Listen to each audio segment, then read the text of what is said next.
కానీ నేను అడుగుతున్న అధ్యక్ష మీ ద్వారా ప్రధాన ప్రతిపక్షాన్ని, డ్రగ్స్ విషయంలో మేము తీసుకుంటున్న కఠినమైన నిర్ణయాలను ఎందుకు వారు మనస్ఫూర్తిగా అభినందించి ముందుకొచ్చి సహకరిస్తామని ఎందుకు ఈ సభ్యులు మాట్లాడడం లేదు?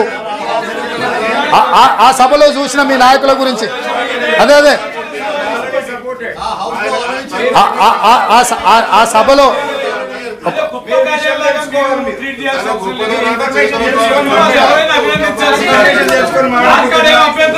పాపం తెలియక వీళ్ళు ఈడ సమర్థించినట్టున్నారు.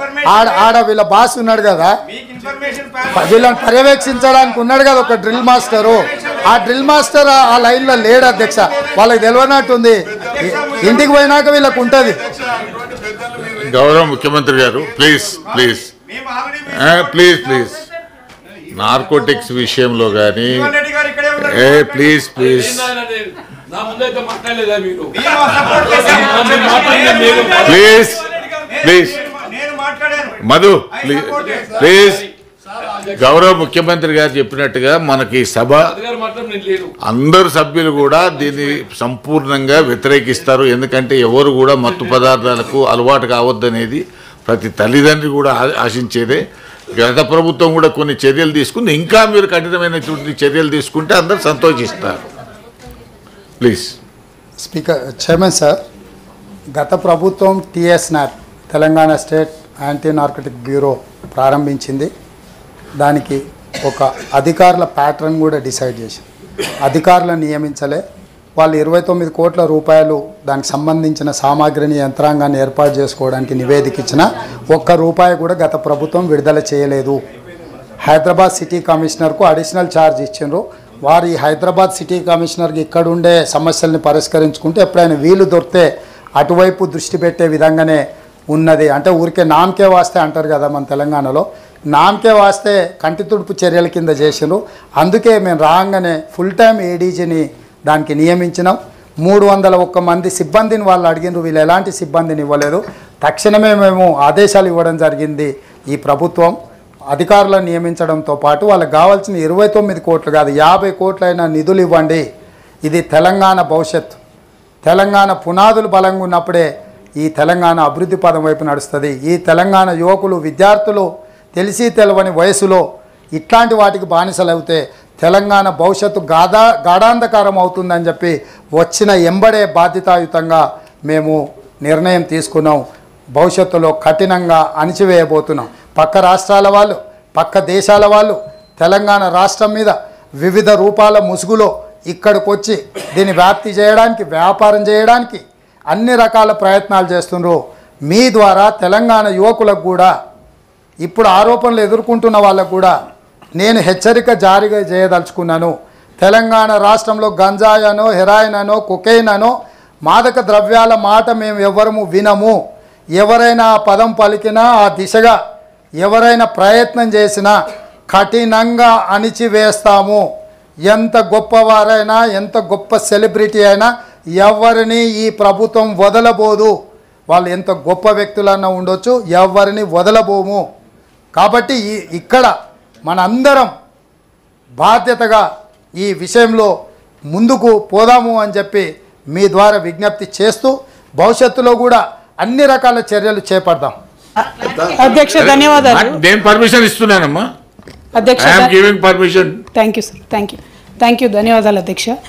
గౌరవ ముఖ్యమంత్రి వర్యులు పదే చెప్పిందే చెప్తూ మేడిగడ్డలో కానీ అన్నారంలో కానీ చాలా ఘోరాలు జరిగిపోయినాయని చెప్తా ఉన్నారు అధ్యక్ష. వారి చేతిలో ప్రభుత్వం ఉన్నది. టెక్నికల్గా నిపుణులు చేయాల్సినటువంటి పని ఎమ్మెల్సీలను తీసుకుపోవడం, ఎమ్మెల్యేలను తీసుకుపోవడం అదే టూరిస్ట్ స్పాట్ కాదు కదా సార్. మేము చేసినటువంటి ప్రగతిని చూపించడానికి ఖచ్చితంగా తీసుకెళ్ళాం. ఇవాళ తప్పు జరిగితే తప్పు నిర్ధారించాల్సింది మనం కాదు, నిపుణుల ఆధ్వర్యంలో కమిటీలు వేయండి, ఖచ్చితంగా నిర్ధారించండి. ఏ పరీక్షకైనా సిద్ధంగా ఉంటాం, అందులో ఎటువంటి అనుమానం లేదు. Thank you sir. గౌరవ ముఖ్యమంత్రి గారు ప్లీజ్, ముఖ్యమంత్రి గారు చెప్తున్నారు కదా సార్. నేను అనేది ఏంటంటే ఇక్కడ ఉన్న సభ్యులకు కొన్ని అపోహలు ఉన్నాయి, కొన్ని అనుమానాలు ఉన్నాయి. నా సహచర సభ్యులకు అపోహలు, అనుమానాలు ఉండొద్దు. ఈ ప్రభుత్వము పారదర్శకంగా నిష్పక్షపాతమైన విచారణకు ఆదేశిస్తుందని నమ్మకం కలిగించడానికి మేము వాళ్ళందరిని అక్కడికి తీసుకెళ్తామని అంటున్నాము. మిగతా సభ్యులకు అవకాశాన్ని కల్పిస్తే ఆ సభ్యురాలు గారికి ఏం అభ్యంతరమో నాకైతే తెలియదు. ఒకవేళ వాళ్ళ పార్టీ విధానమే ఇదైతే వాళ్ళ పార్టీ అధ్యక్షుడు ప్రకటిస్తే ఆ పార్టీ సభ్యులు రాకపోయినా సరే మిగతా పార్టీ సభ్యులందరినీ కూడా నేను తీసుకొని వెళ్తాను. ఏ విచారణైనా విచారణ తర్వాత విచారణలో తేలిన అంశాల ప్రాతిపదికన కారణం ఎవ్వరని తెలిసిన తర్వాతనే భారత రాజ్యాంగంలో శిక్ష ఉంటుంది. నచ్చితే నజరానా, నచ్చకపోతే జుర్మానా విధానం ఈ ప్రభుత్వంలో ఉండదు. గతంలో ఏమన్నా అట్లాంటివి ఉన్నా ఇప్పుడు అట్లాంటివి జరగవు. కాబట్టి ఎవరు భయపడాల్సిన పని లేదు, ఆందోళనతో కుంగిపోవాల్సిన అవసరం లేదు. నిష్పక్షపాతమైన విచారణ చేసి చర్యలు తీసుకుంటాను మీ ద్వారా సభ్యులకు నేను మాటిస్తున్నాను. అదేవిధంగా పెద్దలు జీవన్ రెడ్డి గారు ఒక కీలకమైన అంశాన్ని లేవనెత్తినారు. తెలంగాణ ఉద్యమంలో ఇది కూడా ఒక ఉత్ప్రేరకము. నిజాం ప్రారంభించిన చక్కెర కర్మాగారాలు రకరకాలుగా సమస్యలను ఎదుర్కొని మూతబడి హామీలు ఇచ్చిన వాళ్ళు కూడా అది అమలు చేయకపోవడంతో ఎన్నికలలో చేదు అనుభవాలు చూసి వీటన్నిటిని చూసినాం. నా పాదయాత్ర సందర్భంగా అక్కడ రైతులను వారి నాయకత్వంలో కలిసినాము.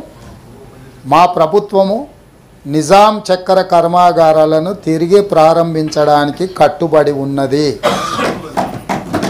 ఈ విషయంలో ఎలాంటి సమస్యలు అడ్డంకులు రాకుండా ఉండడానికి డెఫినెట్గా ఆఫీసర్స్ కమిటీ అదేవిధంగా మినిస్టర్స్తో కూడుకున్న ఒక కమిటీని వేసి వాళ్ళ నుంచి నివేదిక తెప్పించి ఆ నివేదిక ద్వారా వారు ఇచ్చిన సూచనల మేరకు తప్పకుండా తిరిగి ప్రారంభిస్తాము. ఇది మా ప్రభుత్వం యొక్క గ్యారంటీ. గతంలో ఇచ్చినాం, ఇప్పుడు కూడా ఆ గ్యారంటీకి కట్టుబడి ఉన్నాం. మేనిఫెస్టోలో కూడా మేము స్పష్టంగా చెప్పినాం. Although we do not agree with whatever Honorable Governor has said, it is really not in good spirit.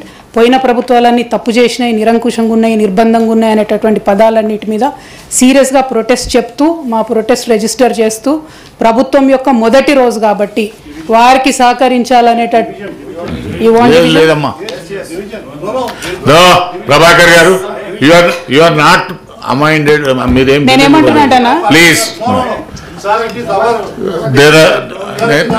కవిత గారు గౌరవ సభ్యురాలు ఇచ్చినటువంటి దాన్ని ప్లీజ్ ప్రభాకర్ గారు కవిత గారు క్లోజ్ చేయండి అమ్మా.